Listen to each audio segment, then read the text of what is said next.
The air in the auction house backroom before a record sale hummed with a nervous energy, thick with the scent of aged paper, polished wood, and the faint, metallic tang of an antique safe. I ran a gloved finger along the spine of the illuminated manuscript, the vellum cool and unnervingly smooth beneath the latex. My breath hitched, a familiar tightening in my chest. It wasn't the thrill of potential millions changing hands that captivated me, but the whisper of the past, the meticulous artistry, and the subtle imperfections that told a story only I seemed to hear. "Anything, Sterling?" The curator's voice was a low murmur, a practiced reverence for the objects around us. He leaned closer, his gaze fixed on my profile rather than the priceless tome. "Just confirmation," I replied, my eyes still scanning the intricate calligraphy. The binder's mark, the unique blend of pigments in the initial capital, all consistent with the known workshop. No modern intervention. My fingertip paused on a barely perceptible smudge of indigo on a leaf of gold, a tiny mistake the original artisan had made, now almost swallowed by centuries. It was beautiful in its honesty. A sharp buzz from my pocket shattered the quiet sanctity of the room. I retrieved my comms device, a sleek, custom-built piece of kit that looked more like an art installation than a phone. The caller ID displayed Detective Miller. I already knew what this meant. Miller never called unless something was profoundly, impossibly wrong. "Sterling," I answered, stepping away from the exhibit, the hushed reverence of the backroom already fading. "Dean, it's Miller. We've got a situation." "Julian Vance." The detective's voice was tight, a thinly veiled frustration already present. "You know, the tech mogul. He was found him this morning. His housekeeper couldn't rouse him." My brow furrowed. Julian Vance. The name conjured images of gleaming server farms, impossible algorithms, and the kind of hyper-connected, AI-driven lifestyle that only a select few could afford. His smart home was legendary, a fortress of biometric scans and environmental controls. "Natural causes, they're saying," Miller continued, his words clipped. "No forced entry, no struggle, clean as a whistle. But the chief wants you to take a look, just to be sure." The just to be sure hung in the air, a tacit acknowledgement of my reputation for seeing ghosts where others saw only dust. "Location?" I asked, already peeling off my gloves. The indigo smudge on the manuscript was already a distant memory. My focus was shifting, recalibrating. Miller rattled off an address, a grid reference for a property I knew only from architectural digests and tech journals. "It's one of those self-contained estates. Fully automated. Impenetrable, they called it. You'll see." There was a definite edge of skepticism in his tone, a weariness I'd grown accustomed to. He believed in blood and blunt force, not the subtle art of an impossible crime. Traffic was surprisingly light, a rare mercy, allowing me to make good time across the sprawling city. My vehicle, an unassuming electric sedan, moved silently through the urban landscape, a stark contrast to the colossal futuristic edifice that gradually appeared on the horizon. Vance's residence wasn't just a house, it was a statement, a monument to a man who believed he could engineer perfection, even safety. Glass and polished steel rose from a meticulously landscaped hill, reflecting the afternoon sun like a giant, faceted gem. Security drones, barely visible against the blue, patrolled the perimeter. When I arrived, a small contingent of uniformed officers and a few plainclothes detectives were already there. Yellow tape, a garish anachronism, crisscrossed the manicured lawn, an attempt to impose order on a scene that seemed to defy it. Miller was waiting by the front entrance, his arms crossed, a muscle twitching in his jaw. "Sterling, glad you could make it," he said, his greeting devoid of warmth. "Like I said, nothing. The estate manager found him this morning. No sign of a break-in. All systems nominal. Biometrics on the access logs are all Vance's. No anomalies. Looks like his heart just gave out." He gestured dismissively towards the imposing structure. I nodded, my gaze sweeping over the seamless facade. No visible locks, no door handles in the traditional sense, just an expanse of dark, reflective material. I could already feel the tension building, a subtle pressure behind my eyes. This wasn't a simple case of natural causes. Vance had built himself a digital sanctuary, a fortress against the world. For him to die so prosaically, so mundanely, in a place designed to prevent every conceivable threat, felt inherently wrong. "Show me the way," I said, my voice calm, betraying none of the restless energy already churning within me. Inside, the home was a symphony of minimalist design and ambient light. Every surface gleamed, every corner seemed to flow into the next. The air was cool, sterile, filtered to an absurd degree. No dust motes danced in the shafts of sunlight, no stray odors. It was a perfectly controlled environment. The deceased lay in his sleeping chamber, a vast, circular room dominated by a floating bed. Julian Vance, or what remained of him, was a man in his late 50s, his face serene, almost peaceful. Too peaceful. His eyes were closed, his hands resting on his chest. There was no visible trauma, no struggle, just the stillness of death. I moved slowly around the bed, my eyes taking in every detail. The smooth, seamless walls, the integrated display panels showing environmental metrics, temperature, humidity, air quality,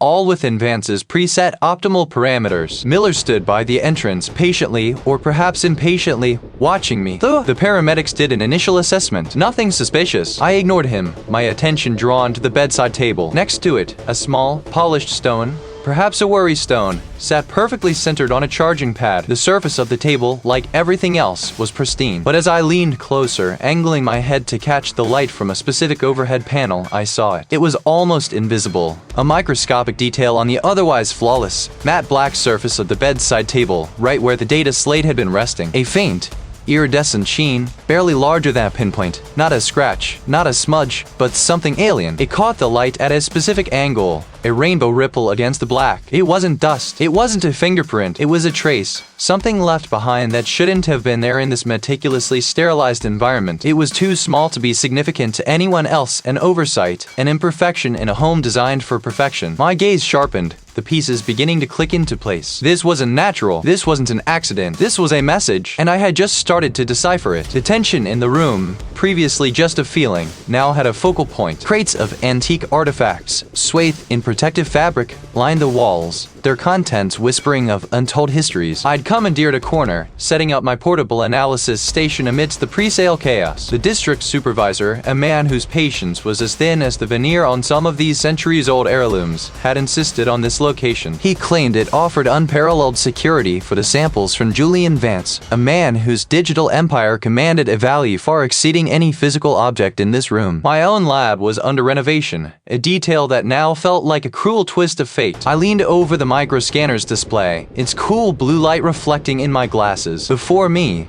a sliver of Vance's liver tissue, no larger than a grain of rice, floated in a nutrient bath. The initial reports had been boilerplate, natural causes, cardiac arrest. No forced entry, no struggle, just a tech mogul found peacefully gone in his impregnable fortress. But the data logs from his smart home, the subtle environmental anomaly I'd glimpsed, had snagged at my forensic intuition. It was a whisper in a hurricane of digital noise, a discordant note in an otherwise perfect symphony of data. My fingers, calloused from years of delicate manipulation, adjusted the focus. The magnified cellular structure filled the screen, a mosaic of red and pink. Most of it looked normal. The expected signs of postmortem cellular breakdown were there, a gradual decay consistent with the estimated time of passing. But then, I saw it. A patch, no bigger than a pinprick, stood out. It wasn't just degraded, it was eroded. The cell walls were ruptured, their contents spilled, not in the diffuse, widespread manner of natural death, but in a tightly defined, almost surgical pattern. It was like looking at a sandcastle that had been meticulously picked apart by a tiny, precise wave, while the rest of the beach remained untouched. The surrounding cells, mere microns away, were intact, showing only the gentle, uniform progression of death. This wasn't a natural process. This was a localized, accelerated catastrophe. The molecular markers in that specific area indicated a rapid, intense cellular lysis, a bursting of cells, far beyond anything I'd ever seen in a case of natural cardiac arrest. It was too specific, too concentrated. My mind raced, sifting through databases of known toxins, pathogens, environmental factors. Nothing fit. The degradation pattern didn't align with any conventional poison, any known disease, or even extreme localized heat or cold. It was unique, engineered. Anything, Sterling? The detective, a broad-shouldered man with weary eyes, stood behind me. His voice was a low rumble, barely cutting through the distant murmur of the auction staff. He held a steaming mug, the faint scent of bitter coffee mixing with the old wood and dust of the room. He hadn't expected me to find anything. This was a formality, a rubber stamp on a closed case. I straightened, turning to face him. "Detective," I began, my voice calm despite the tremor of excitement building inside me. "This isn't natural." He blinked, taking a slow sip of his coffee. "Explain." His tone was flat, unconvinced. I gestured back to the screen. "Look here." I zoomed in on the anomaly, highlighting the distinct boundary between the ravaged cells and their relatively healthy neighbors. The cellular degradation in this specific area of Vance's liver tissue is not consistent with post-mortem autolyses. freeze. It's too acute, too localized. It's as if a microscopic, highly precise force targeted only these cells, accelerating their demise to an impossible degree, then stopped, leaving no trace of its presence beyond the damage itself. The detective leaned closer, his eyes narrowing as he studied the image. He might not understand the biology, but he understood to a specific and impossible degree. The shift in his posture was subtle but definite. The weariness in his eyes was replaced by a flicker of something sharper, more focused. "So, you're saying it wasn't natural causes?" he asked, the words slow, heavy with implication. "I'm saying," I affirmed, meeting his gaze, "that something, or someone, caused this specific cellular breakdown. It's not a heart attack. It's a meticulously planned, high-tech assault on Vance's biology. A murder, detective, and one that leaves no traditional trace." A long silence stretched between us, punctuated only by the distant clatter of a trolley and the low hum of my equipment. The detective set his mug down with a decisive thud. The casual air had vanished. "A high-tech murder." He repeated the phrase, tasting its unfamiliarity. "And you can prove it?" "I just did," I replied, gesturing to the screen. "But to find how and who, I'll need more than tissue samples. I'll need everything. Every data log, every environmental sensor reading, every access point to Vance's digital environment. His home, his network, his personal devices, everything." He stared at the micro-scanner for another moment, then slowly nodded. This shift was complete. The case had just cracked open, revealing a far more complex and sinister reality. "Consider it done, Sterling," he said, pulling out his comm unit. "You'll have full access. Every damn byte. Find out what killed him." The weight of the investigation settled on my shoulders, heavier now, but also sharper, clearer. I was no longer just examining a body. I was preparing to delve into the digital ghost of a man, to decipher a language of advanced AI, and to hunt a killer who understood that the deadliest weapons leave no conventional fingerprints. The real work was about to begin. My team had secured a temporary, off-site command center, a space far removed from the pristine, sterile environment of Vance's smart home. Now, instead of priceless artifacts, it housed racks of servers, glowing monitors, and a tangle of network cables. The head of the auction house, a man with a meticulously trimmed beard and an air of perpetual anxiety, had initially balked at our request. "This is highly unusual, Detective Sterling," he'd fretted, gesturing vaguely at the empty pedestals awaiting their tires. "Our security protocols are specific." "So are ours," I'd countered, my gaze unwavering. "And this is a matter of national security, whether anyone realizes it yet or not." The mention of national security had a way of cutting through red tape, even in the rarefied air of high-end commerce. He'd relented, though his watchful eyes followed our every move, as if we might accidentally chip a priceless Ming vase with a USB drive. "Dean, we're online," my lead analyst, a woman named Lena with quick, precise movements, announced. Her fingers danced across a holographic keyboard projected onto the worn surface of a packing crate. "Initial scan of the perimeter systems is clean." I watched the green lines of data scroll across her screen, a digital heartbeat that showed no sign of external trauma. Focus on internal anomalies. Everything. Environmental controls, power fluctuations, network traffic, even the automated coffee maker's diagnostic logs. If someone got in,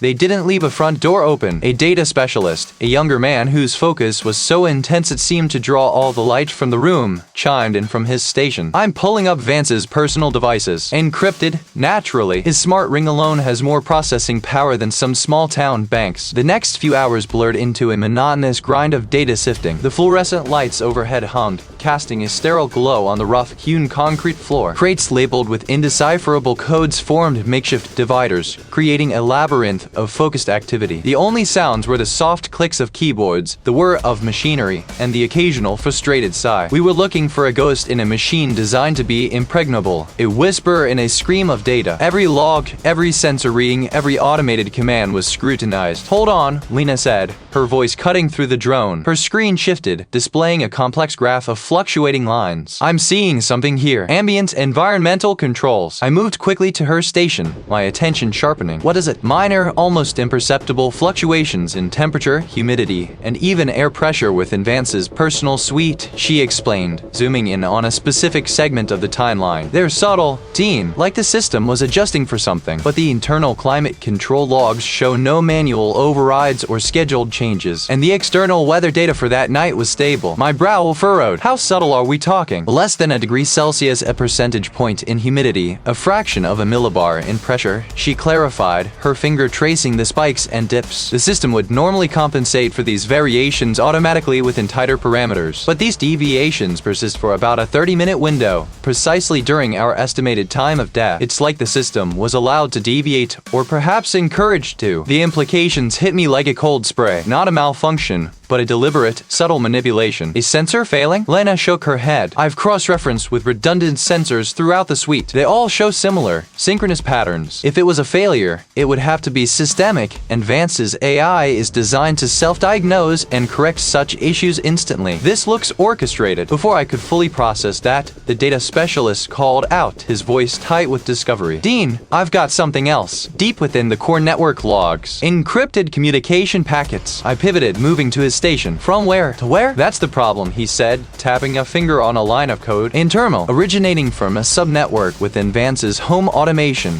specifically linked to the environmental control system and attempting to establish an outbound connection to an untraceable external IP. It was blocked by Vance's primary firewall, but the attempts were persistent. And the encryption is a proprietary algorithm I've never encountered before. It's not standard military grade, it's something else entirely. Encrypted communication logs originating from within Vance's supposedly impenetrable system, attempting to reach outside and linked directly to the environmental controls that had just shown anomalous fluctuations. The pieces were starting to slot together, forming a chilling picture. This wasn't a random hack. This was a surgical strike, executed with a level of sophistication that made my skin prickle. So, someone was trying to talk to the house was trying to talk to someone using a back channel in the environmental system. Right at the critical moment, I mused aloud, the tension in the room palpable. And they used a custom encryption. That's not the work of a disgruntled employee or a petty thief. He'd been murdered by an unseen hand, a killer who understood the language of advanced AI, who knew how to turn a smart home into a weapon. We hadn't found a smoking gun, but we'd found the digital fingerprints of a phantom. The deep dive had just begun. The weight of the investigation settled deeper, a cold certainty replacing the earlier ambiguity. Julian Vance hadn't died of natural causes. We hadn't found a traditional weapon. No bullet casings or blunt instruments, only the chilling signature of data manipulation. My initial attempts to penetrate Nexus Innovations' digital fortress were met with an immediate, impenetrable wall of corporate protocol and legal threats. I'd sent formal requests for the AI's core algorithms, for project data related to Vance's home system, even for employee directories. The responses were boilerplate, delivered by a team of corporate lawyers who moved with the precision of attack dogs. Every email was a refusal, every phone call a polite but firm redirection. They cited proprietary information, national security implications, and the sanctity of intellectual property. The killer hadn't just understood Vance's AI. They'd likely developed it, or at least had intimate access to its deepest layers. That meant Nexus Innovations wasn't just a backdrop.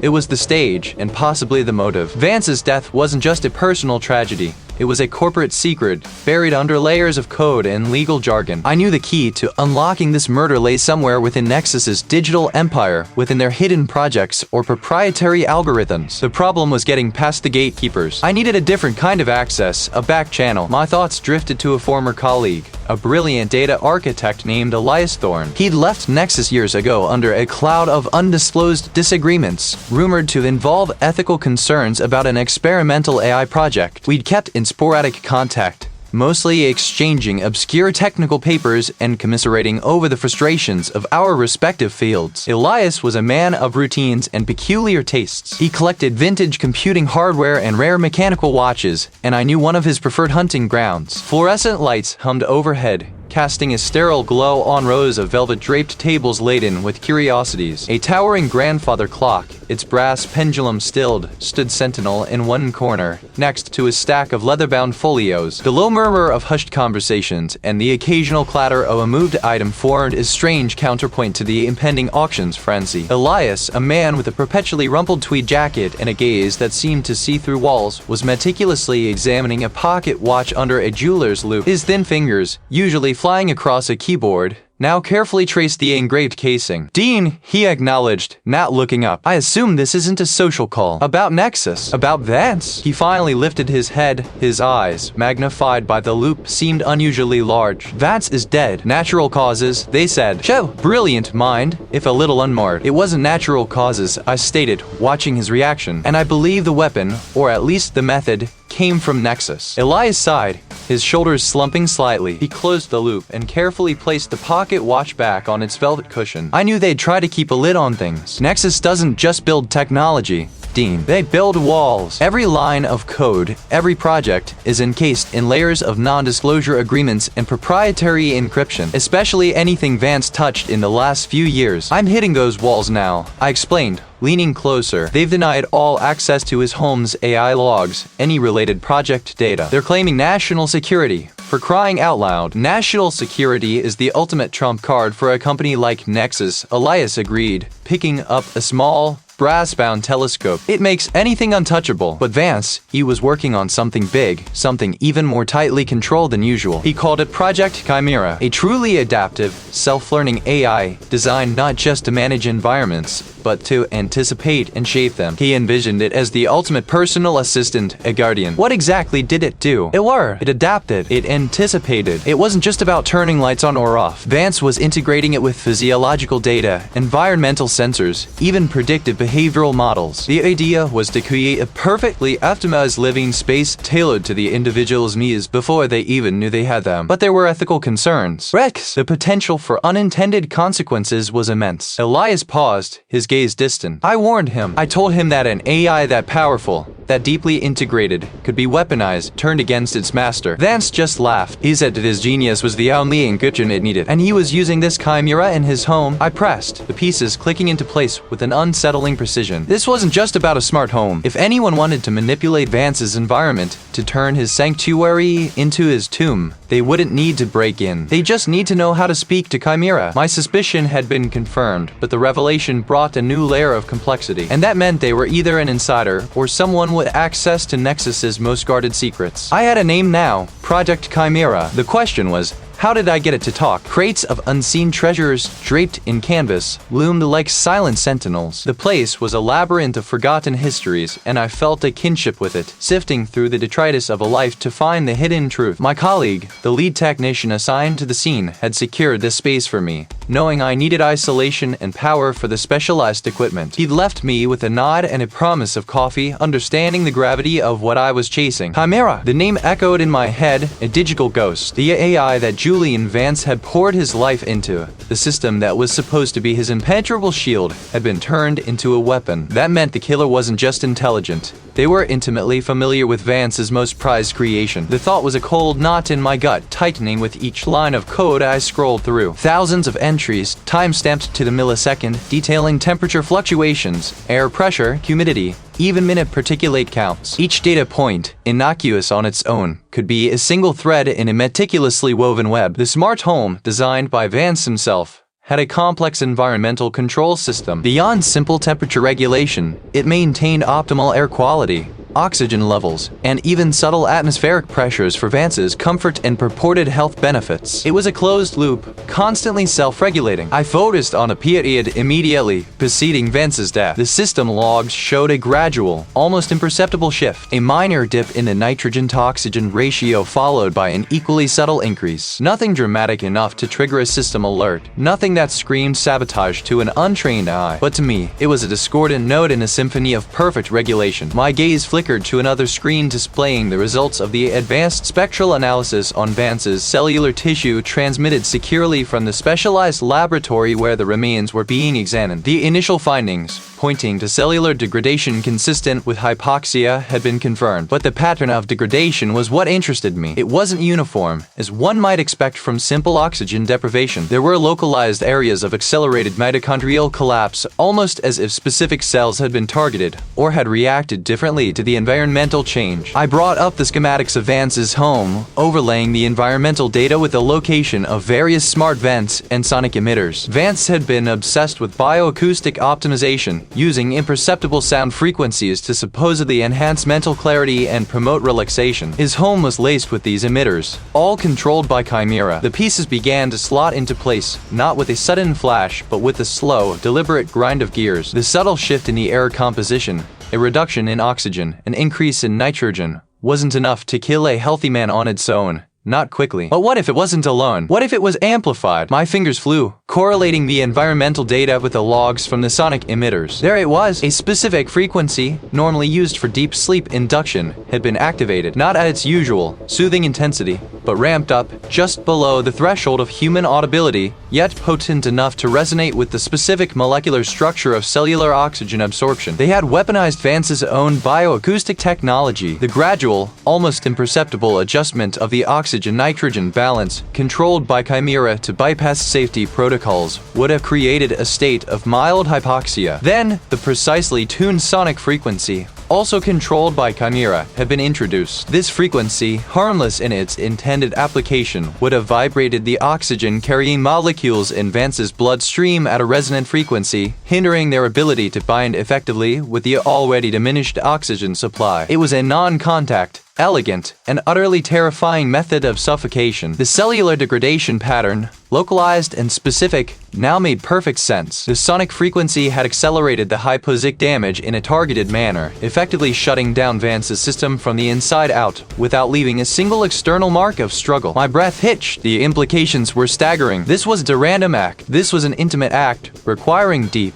almost proprietary knowledge. The killer was inside Vance's world, in his code, in his home, perhaps even in his inner circle, and they had used his own genius to orchestrate his demise. The true danger wasn't just the killer's intellect, but their proximity. My initial suspicion had been confirmed, but the revelation brought a new layer of complexity, and now I knew how they had done it. The method was unmatched. My fingers, stained faintly with the residue of countless data chips, danced across the haptic interface, sifting through the layers of Julian Vance's digital ghost. The how was a grim masterpiece of engineering. It wasn't a poison, not a blunt force, but an elegant, horrifying wave of energy. A silent, invisible killer deployed with precision inside Vance's supposedly impenetrable smart home. The initial assessment of natural causes was a testament to its insidious design. My gaze drifted to a stack of ancient, leather-bound tomes in a nearby crate, their gilt edges dull. They held stories of old, of simpler times. Vance's story was far from simple. He hadn't been killed by a relic. He'd been murdered by the cutting edge. The perpetrator wasn't just technically proficient.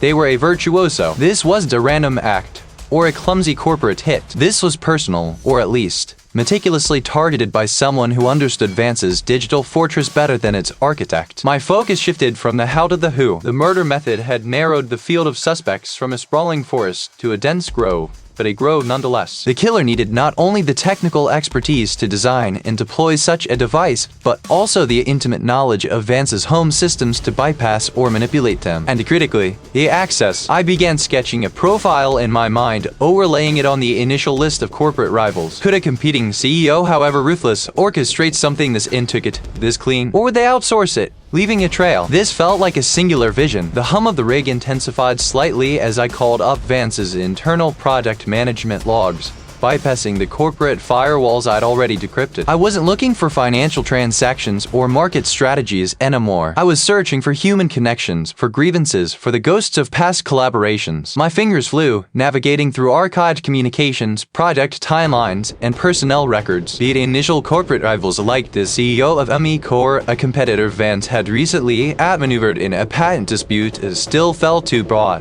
Core had the resources, certainly, but did their leadership have the specific genius required for this kind of attack? I needed to dig deeper into their R&D departments, look for individuals, not just organizations. Then there were the disgruntled former employees. Vance, by all accounts, was a demanding visionary. His ascent was littered with brilliant minds who'd either been cast aside or had left in a blaze of frustration. I cross-referenced the technical specifications of the sonic resonance device with the skill sets of Vance's former lead engineers and AI architects. Several names surfaced, but one, in particular, caught my attention. Elias Thorne, a brilliant AI developer, once Vance's right hand, who had abruptly left Vance Tech 5 years ago under a non-disclosure agreement so stringent it was almost a gag order. His departure had been sudden, shrouded in rumor about intellectual property disputes and a bitter personal falling out. Thorne possessed the exact blend of theoretical knowledge and practical application to conceive of such a weapon. His name had been flagged in my initial sweep, but now, understanding the method, he moved to the top of my mental list. I pulled up Thorne's last known project, Advanced Tech, codenamed Chrysalis. It was a highly experimental AI, designed not for corporate applications, but for something else. The files were heavily redacted, even from Vance's own internal archives, suggesting a level of secrecy beyond typical corporate espionage. The project had been abruptly terminated, its data scrubbed, but a few fragmented logs remained, hinting at a deep, almost obsessive personal investment from both Vance and Thorne. This was a reveal. Chrysalis wasn't just a project, it was a passion, a shared obsession that had soured. The emotional investment in such a creation could easily morph into a personal vendetta if one party felt betrayed or robbed. Intellectual property theft. Yes, but on a deeply personal scale. Vance's digital footprint showed he'd continued to work on aspects of Chrysalis privately, even after Thorne's departure, almost as if he was trying to reclaim a lost child. This was the kind of motive that could drive someone to invent an invisible killer. My internal systems buzzed with new calculations. Thorne wasn't just a disgruntled former employee. He was a brilliant, estranged protege, potentially robbed of his intellectual progeny, with the technical prowess to exact a perfect, untraceable revenge. The tension in the quiet backroom thickened, pressing in on me like the unseen forces that had ended Julian Vance's life. I leaned back, rubbing my temples. The who was starting to take shape, but the specific path to Thorne, the proof, remained elusive. It required understanding the human element, the raw emotion beneath the code. I'd been hunched over the glowing screens for hours, the cool blue light reflecting in my tired eyes, sifting through layers of digital detritus, searching for a ghost. That was the problem. Nothing obvious meant everything was hidden. But how had it been executed? How did the perpetrator navigate such a secure system, leaving no trace? The answers, I was convinced, lay not in what was present, but in what was absent or subtly manipulated. This wasn't a case for traditional forensics. This was a battle of wits fought on a digital battlefield, and my opponent was a master of evasion. Conventional methods were like trying to catch smoke with a net. I needed a different approach. I needed to bait the trap. The killer knew I was investigating. They would be monitoring, watching for any sign of a breakthrough, ready to erase or misdirect. That awareness was my leverage. I decided to give them something to react to, a false scent, a digital phantom that would draw them out. My plan began to coalesce. I would craft a simulated vulnerability, a fabricated data string that, if discovered, would appear to point towards a specific, but incorrect, avenue of attack within Vance's system. Something that looked like a genuine, albeit subtle, flaw in the smart home's internal network protocols, implying I was closing in on a method of remote access that didn't actually exist. If the killer was monitoring the digital chatter around the investigation, or even Vance's network itself, they would see this vulnerability as a threat to their carefully constructed alibi. I spent the next 2 hours meticulously constructing the digital lore. It wasn't about planting a virus, it was about planting an idea. I created a series of encrypted packets, designed to mimic a routine diagnostic probe, but containing a unique, carefully randomized signature. This signature, when decrypted by a sophisticated system, would reveal a reference to a hypothetical backdoor in Vance's environmental control subsystem, a flaw that would appear to allow for subtle atmospheric manipulation. I designed it to be just complex enough to seem plausible, but ultimately a dead end for anyone who followed it too deeply. My intent was to leak this fabricated data, not publicly, of course, but into a specific, monitored corner of the digital ecosystem that I knew Vance's security protocols, and by extension, his killer, would be watching. I wrote a short, innocuous-looking script disguised as a routine system update log that would periodically broadcast this encrypted vulnerability signature into a low-level, public-facing data stream associated with Vance's company, Vance Tech Solutions. The small, green progress bar on my screen filled, then vanished. The trap was set. Now, the waiting. I configured a suite of network monitors, setting up alerts for any unusual traffic patterns, any attempts to access or modify specific logs, any sudden surge in anonymized data queries related to Vance Tech's older security protocols. The digital ocean was vast, but I had cast a very specific net. My eyes blurred, scanning lines of code, graphs of data flow, and timestamps. Doubt began to creep in. It was my trap, too subtle, too obvious? Had I misjudged the killer's intelligence or their paranoia? Then, a flicker. The pattern was diffuse, a deliberate attempt to obscure origin, but the nature of the queries was telling. They were random. The queries intensified, a digital swarm descending on my fabricated vulnerability. They weren't just observing, they were probing. The killer was attempting to decrypt the signature, to understand the nature of the flaw I had presented. This wasn't a simple erase and forget.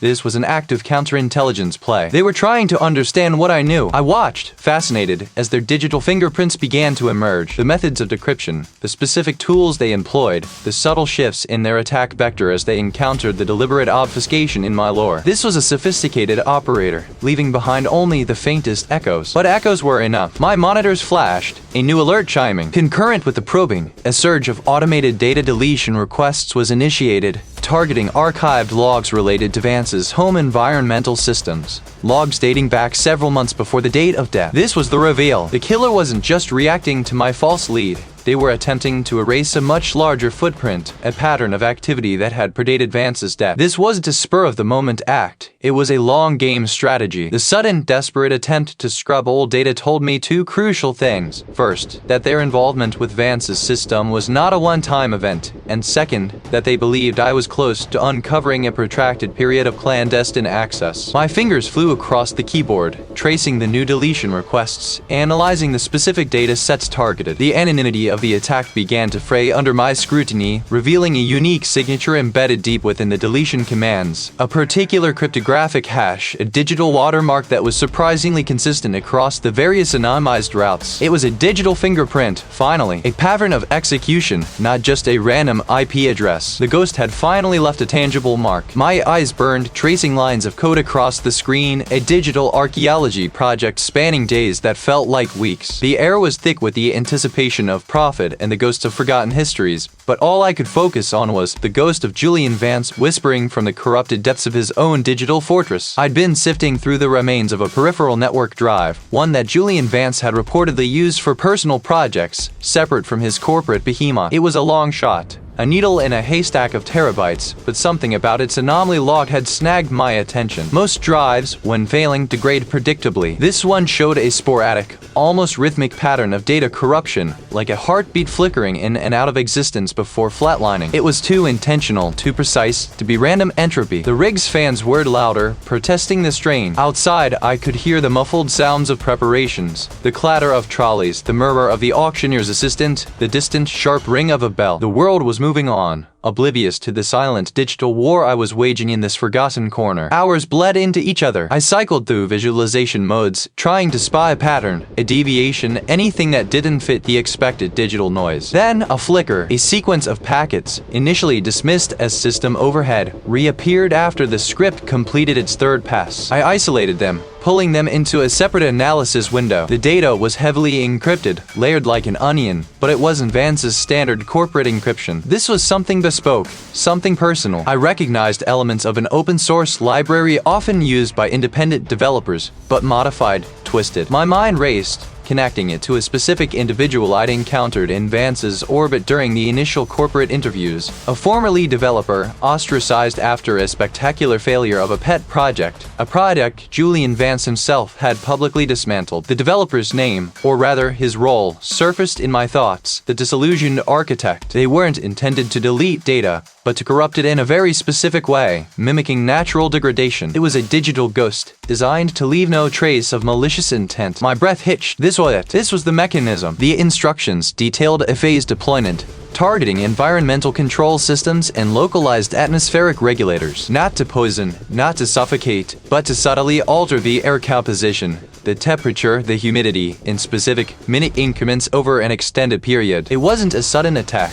It was a slow, imperceptible erosion, designed to induce a specific cellular stress response, accelerating a pre-existing vulnerability. The cellular degradation I'd observed in Vance's samples, the anomalies in the smart home's environmental logs, it all clicked into place. The killer hadn't broken in. They had simply turned Vance's own smart home against him, weaponizing comfort, But the why? I scrolled further down the decrypted instructions, past the technical jargon, to the metadata. There, embedded in a hidden comment field, was a string of characters. It looked like a project ID, followed by a short, almost poetic phrase, a monument to forgotten brilliance dismantled by the very hand that built it. The disillusioned architect. His pet project, Vance's public dismantling. It wasn't just about corporate espionage or a rival bid. It was personal. A profound sense of professional betrayal, simmering for years, finally boiling over into a meticulously orchestrated act of revenge. Vance hadn't just fired the architect. He'd obliterated his legacy, his contribution, in front of the entire tech world. The architect had returned the favors slowly, invisibly, erasing Vance's life within the very pinnacle of his own technological achievement. My gaze drifted to the crates around me, full of forgotten objects, once cherished, now awaiting a new owner. Julian Vance, a tech titan, had been reduced to a similar state, a valuable artifact in a forensic mystery, his life auctioned off by a silent, digital assassin. I leaned back, the plastic chair groaning under my weight. The discovery was monumental, a complex digital tapestry woven with the threads of code and resentment. But the implications were heavier, and he was still out there. The tension in the backroom, which had been a low hum, now vibrated with a sharp, dangerous edge. I had the how and the why, and a clear lead to the who. Now, I had to move. Us? The auction was about to begin, and I had a murder to catch. Around me, handlers in crisp black moved with a practiced ballet, categorizing delicate porcelain and securing canvases worth fortunes. I adjusted the cuff of my jacket, the subtle weight of the miniaturized environmental scanner in my breast pocket a familiar reassurance. My contact inside the auction house, an old acquaintance from a less savory case, had secured this private space for me, citing a sensitive valuation required for a last-minute addition to the Vance Estate's offerings. The actual item, a rather unassuming antique timepiece, sat innocently on the table, a prop in my carefully constructed play. The architect arrived precisely on time, escorted by a junior assistant who quickly vanished, leaving us alone. His gaze swept the room, not with the awe of a collector,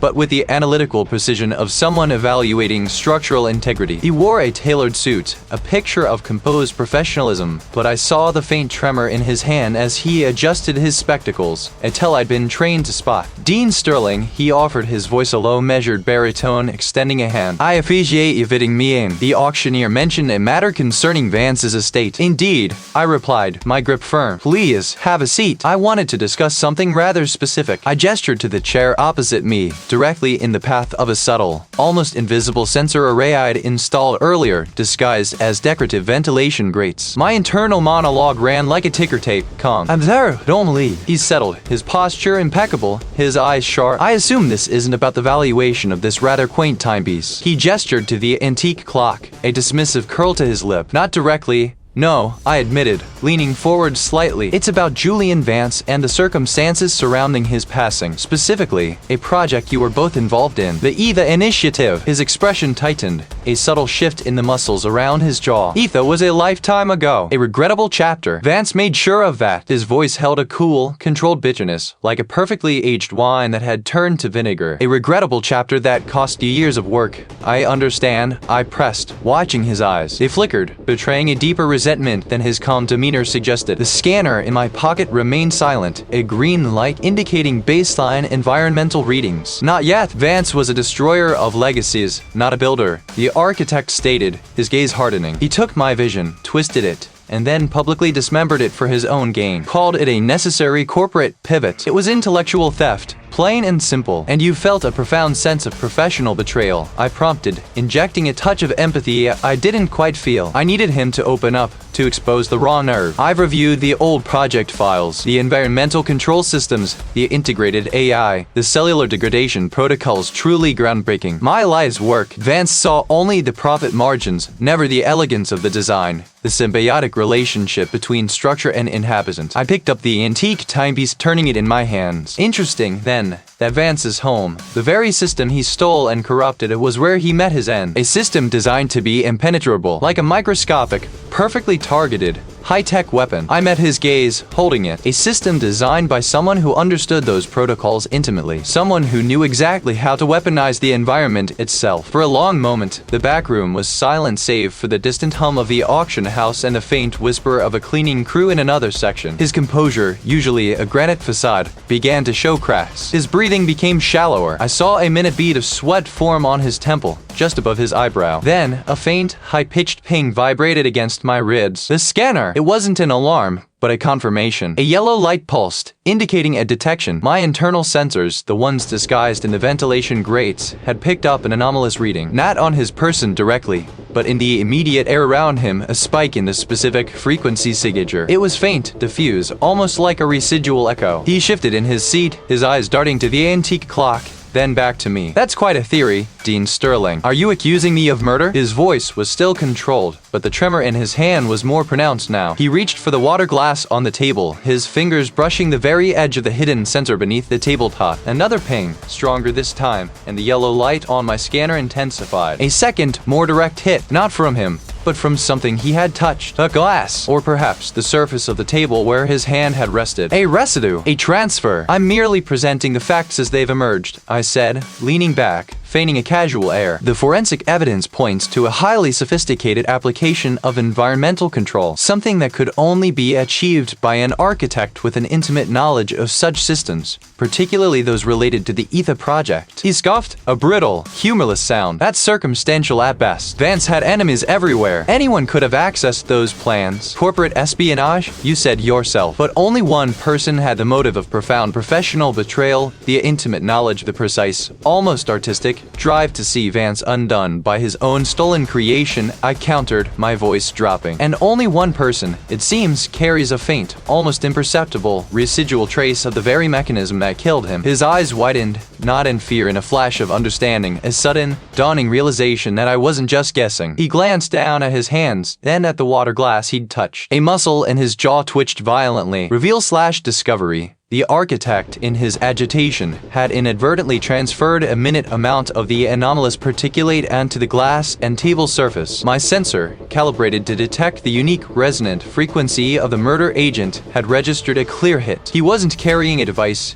he was carrying the ghost of the weapon, a residual trace of its application, perhaps from the final setup or activation. The evidence wasn't on him, but around him, a subtle environmental signature he couldn't hide. The silent ping of my scanner, a small triumph in the elegant backroom, solidified the proof. My custom forensic workstation, a compact marvel of holographic projectors and data feeds, glowed softly in the dim space. The stranger, whose jaw had twitched so violently moments ago, stood rigid, flanked by two uniformed officers. Its frequency signature, now definitively matched, was the digital fingerprint I'd hunted for. It was the unique resonance pattern left by the very device that had orchestrated Julian Vance's demise. That's him, I stated, my voice cutting through the hushed tension. The chief investigator, a woman whose steely gaze missed nothing, nodded once. The detective, a broad-shouldered man named Miller, stepped forward. Mr. Vance, the detective said, his voice calm but firm, you're under arrest for the murder of Julian Vance. The stranger's eyes, fixed on me a moment earlier, flickered to the detective. A flicker of defiance, then resignation. He offered no resistance as the officers moved in, securing his hands behind his back. The clink of the cups was stark against the distant murmur of the crowd. He glanced at me one last time, a silent acknowledgement of defeat. I met his gaze, unwavering. The hunt was over. With the apprehension complete, the backroom shifted from an operational hub to a makeshift presentation theater. The chief investigator, the prosecutor, and a senior legal counsel took seats opposite my workstation. The air conditioning hummed, a counterweight to the quiet intensity in the room, a crime that, until recently, seemed impossible. I gestured to the glowing blueprint. Julian Vance's home was a fortress, AI-controlled, impenetrable. Initial assessment pointed to natural causes, but the data told a different story. I brought up the environmental logs, highlighting specific minute fluctuations.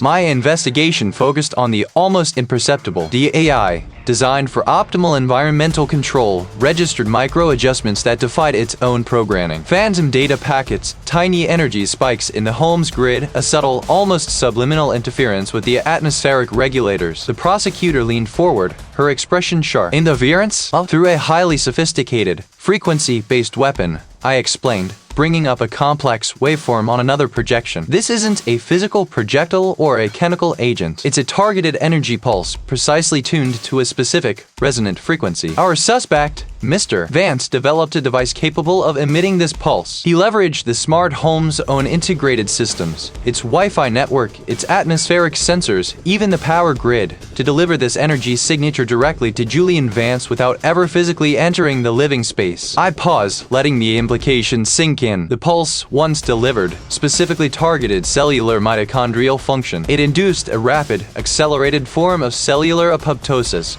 programmed cell death, causing multi-organ failure consistent with a sudden, severe cardiac event. Vance's own long-standing tech empire. The digital breadcrumbs point to a desperate attempt to acquire Julian's research, followed by the decision to eliminate him when acquisition proved impossible. Mr. Vance believed that without Julian, his project would flounder, at least be significantly delayed, allowing him to maintain market dominance. So, he built a weapon that uses the victim's own home against him, the legal counsel mused, shaking his head slowly. Precisely, I confirmed. The device, compact and easily concealed, was used to broadcast the harmful frequency. The killer didn't need to be present in the house at the moment of death. He simply needed to be within a certain proximity to have pre-programmed the smart home's own systems to relay the pulse. I displayed a map of the surrounding area, showing a public park directly adjacent to Julian Vance's property, a location the suspect had visited repeatedly in the days leading up to the murder. The frequency signature we detected on the water glass our suspect touched.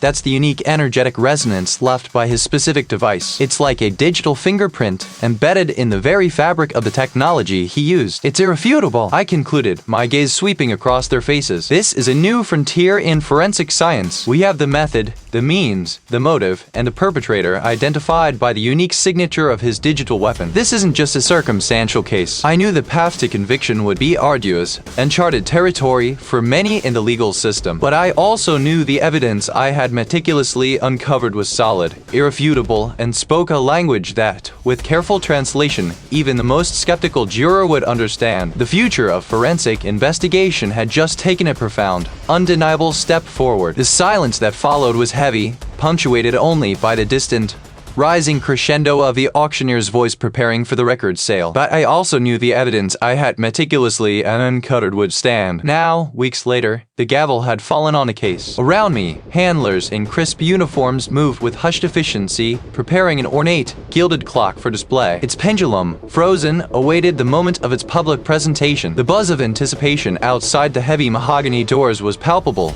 a low hum of money about to change hands. For me, it was just background noise, a reminder of the world's relentless march forward, even as I processed a crime that redefined its boundaries. The architect of Vance's demise, the corporate rival whose ambition had warped into murderous ingenuity, was now facing the full weight of the law. My forensic report, a tome of digital breadcrumbs and environmental anomalies, had been the linchpin. The system had been turned into an executioner, a silent, invisible killer, just a slow, calculated suffocation orchestrated by the very technology designed to protect and serve the victim. I ran a hand over the smooth, cool surface of a display case, my gaze unfocused. The case had been a revelation, not just of the killer's cunning, but of the terrifying potential of advanced technology. It had forced a re-evaluation within the justice system, challenging definitions of murder, intent, and even the very concept of a weapon. How do you describe a weapon that is a network, an algorithm, a sequence of commands? The initial skepticism from the legal counsel had been immense, almost insurmountable. They had wanted fingerprints, a blunt object, a clear motive delivered in a confession. I had given them data logs, atmospheric pressure readings, and a cellular decay profile that matched nothing conventional. The prosecutor, a formidable woman with an uncanny ability to translate complex technical jargon into compelling narratives for a jury, had been instrumental. She'd grasped the gravity of what I presented, the sheer audacity of the crime. She'd understood that this wasn't just about Julian Vance, it was about every individual living in an increasingly interconnected world. The defense had tried to dismiss it as an elaborate conspiracy theory, an unprovable claim of digital sorcery. But the evidence, meticulously cross-referenced and independently verified by a team of digital forensics specialists I'd personally overseen, had been irrefutable. The true victory,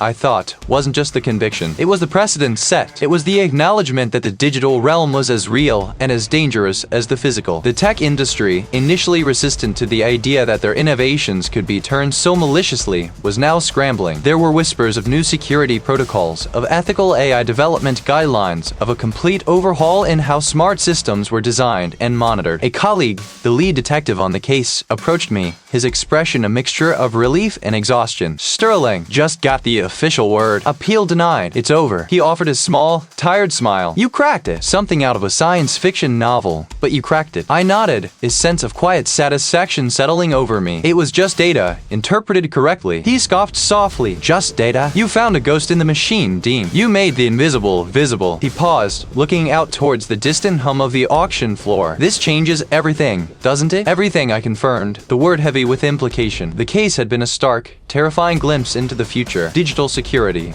personal privacy, the very concept of a safe haven, all were now vulnerable in ways we were only just beginning to comprehend. My work, once confined to the tangible, now stretched into the ethereal, the algorithmic. It was a new frontier, daunting but exhilarating. I thought about the broader implications, the questions that would ripple through legal systems and tech companies for years to come. Could an AI be an accomplice? Could a network be a murder weapon? How do you secure a world where your own environment can be turned against you? These weren't hypothetical questions anymore. They were real, and I had seen the proof. The auctioneer's voice outside swelled, a sharp, commanding tone cutting through the murmur. The record sale was about to begin. The gilded clock was wheeled out, catching the light, its intricate mechanisms a testament to human ingenuity. I knew this was just the beginning. The world had changed, and with it, the nature of crime. My role, the role of forensic science, had evolved. I had to evolve with it, to anticipate the next invisible killer, the next digital ghost. My determination, honed by years of sifting through the wreckage of human depravity, felt sharper than ever. I was ready.